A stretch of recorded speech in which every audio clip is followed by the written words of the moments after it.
After a few fall storms already this season, we've got a new one on the way, getting ready to move into the plains and head on east with another cold blast associated with it. I have all the details you need to know in a day-by-day walkthrough coming up in this video, so let's go ahead and get right into it. Alright, thank you so much for joining me here at One Nation Weather. Here's your severe storm likelihood from this Wednesday to our Saturday. This is September 11th through September 14th, and you can see a level 2 out of 5 threat, in my opinion, for us here in the portions of the Midwest, with a level 1 threat going east to portions of the Mid-Atlantic. So let's time this out using the European model. It seems to have the most valid conclusions on all of these situations after doing some model analysis. So let's see what's going to happen here as we head into the rest of this week. So here we go. The system we're going to be talking about is coming out of the Pacific Northwest midweek, heading through the Mountain West pretty quickly, and then basically forming a new surface low pressure system over the plains and an associated trough. We're going to see some storms develop out of this, sure enough, and yes, we will see some wraparound snowfall into portions of Nebraska and Kansas as well. Here we go into Tuesday night.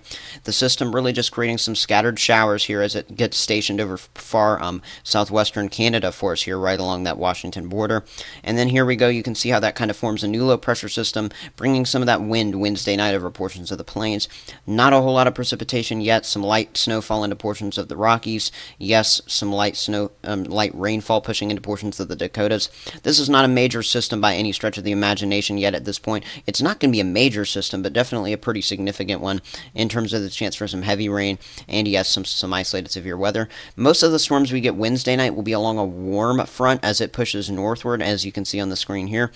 And then it's our cold front that's going to initiate as we go into our Thursday and Thursday night, and that's what's going to create the severe weather at that point. But again, Wednesday night around midnight, that's when we've got the cooler wrapping around, just starting to see this low pressure system initiate, and those tightly packed isobars on your screen is indicating the wind, of course, forming right behind a warm front as a cold front is developing. So that's the summary of what we're looking at so far. Pretty easy to understand so far. But things are going to get a little bit more complex here as we go towards the rest of our Thursday and into our Thursday evening. Here we go. You can see what's left of those storms from Wednesday night on that warm front moving north into Minnesota and Wisconsin with some rainfall there. But then we get this little curl segment here that you can see into portions of eastern Nebraska, into portions of central and eastern Kansas. That's where we could see some severe storms fire up on that little segment. And the further south that extends, the more severe weather and some of the moisture that this storm could tap on into, with some wraparound behind that. Here we go into our Friday early morning, and we're going to see this continue to progress off towards the east. The storm line from Thursday night likely weakening as it pushes into Iowa and Missouri at least a bit. But look at some of this wraparound moisture into portions of Kansas and the panhandle of Nebraska. I would watch for some brief snowfall accumulation out of this, but the deal is this is going to briefly shift back on over to rain before the system departs on Friday, so don't expect anything significant. But yes, our first snow of the season in these areas, sure enough. Again, you can see some of those greens replacing it quickly as the day goes on. Friday night, the system continues pushing east. No snow on the back end of it at this point as the remnants of that pushes through portions of, say, Minnesota and Iowa. We will be watching these storms pushing through portions of the Ohio Valley on Friday, though. And then as we go Friday night into our Saturday, the system kind of turns a little bit more sprawling and messy, so to speak, as it moves into the Mid-Atlantic and the Great Lakes region, out of the Great Lakes region into the Mid-Atlantic, pushing on over the Atlantic as you wake up on Sunday with just some rainfall continuing there into portions of the Northeast. Overall, the severe threat waning at that point. So again, your severe weather threat on Wednesdays with the warm front, very low end risk, level 1 into portions of eastern Nebraska, southeastern Dakotas, portions of western Iowa. As we go into our Thursday, that risk increases to level 2 out of 5 in my books for us here, especially over portions of southern Iowa and northern Missouri.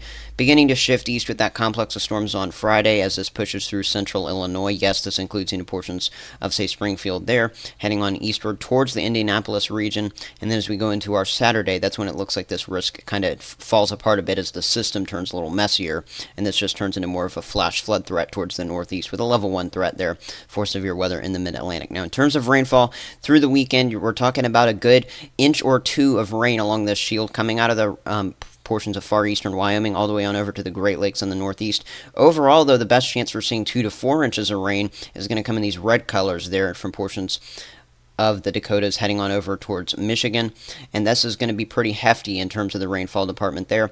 Isolated totals could get as high as 5 to 6 inches. Now, the 6-hour max wind gusts with the European model are quite concerning as the storm moves out over the plains. Some of these gusts, as we go into our Thursday into our Friday, could peak around 40, 50, 60 miles per hour. Likely to see some high wind warnings here into portions of Nebraska, portions of the high plains here.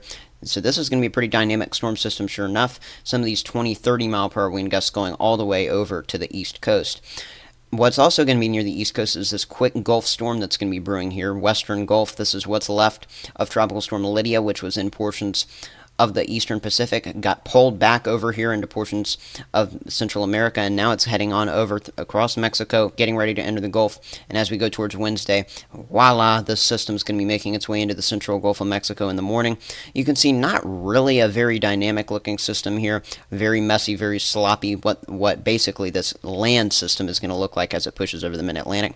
Nonetheless, some very heavy rain. We know that can happen out of these systems, and we're going to watch this area that I'm drawing on your screen right now from portions of the southern portions of Louisiana, and then all the way over into the Carolinas as well as Florida, especially the low country of all of these areas now. Portions of southern Mississippi, portions of southern Alabama, southern Georgia getting in on some of the rain. It's these areas where I would be watching right in the Florida Panhandle and some of these southern parts of these states for some of these shields of the heavier downpours to push on shore. And yes, this could encompass some of these areas with some lightning as well, as this is not any sort of organized tropical storm where we would not see that lightning, which is actually interesting fact there about these cyclones when they develop. They do not produce lightning if they're very strong. In this case, it's obviously not that strong. Very messy. Watch for the lightning and the very heavy rainfall as this pushes on into portions of the Panhandle of Florida. Southern Georgia continuing to see some of this. So this is really a Wednesday night and into our Thursday event. Widespread activity is going to be here over portions of South Georgia, portions of the Panhandle of Florida at this point. Scattered activity pushing up towards the Carolinas and South Florida throughout this event. Overall, the totals there are going to be a little bit more lackluster. And then the only thing left as we go into our Thursday afternoon is going to be what you're seeing on your screen here. Some of these lingering bands kind of pushing along as this turns into more of a front and kind of gets attached to what's going on there in the northeast eventually, which is what's going to happen and continue to see that flow go over Florida. But eventually a big change is going to come to Florida in terms of some very chilly air for this time of the year.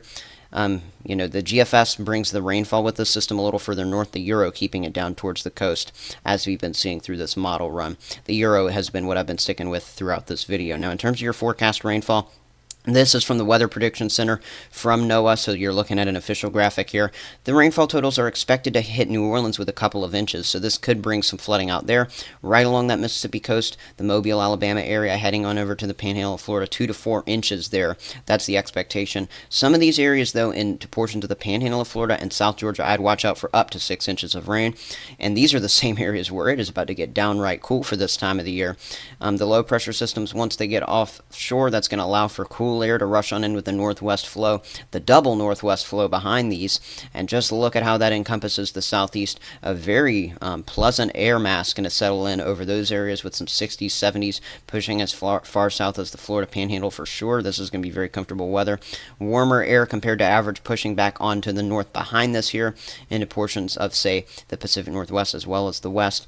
And then your 6 to 10 day precipitation outlook showing that behind these systems you're going to dry out. So yes, if you got that beneficial rain, you will have some time to enjoy the sunshine, and most of that will be coming out in the weekend across portions of the Midwest. It's just going to be a bit chilly at night for sure. How chilly at night during this weekend? 40s pushing as far east as the northeast, but look at this. We could see our first freeze of the year here into portions of, say, the Panhandle of Oklahoma and Texas, and a big freeze there in the Rockies. Here are the credits. Thanks so much for watching. I'd love it if you'd subscribe.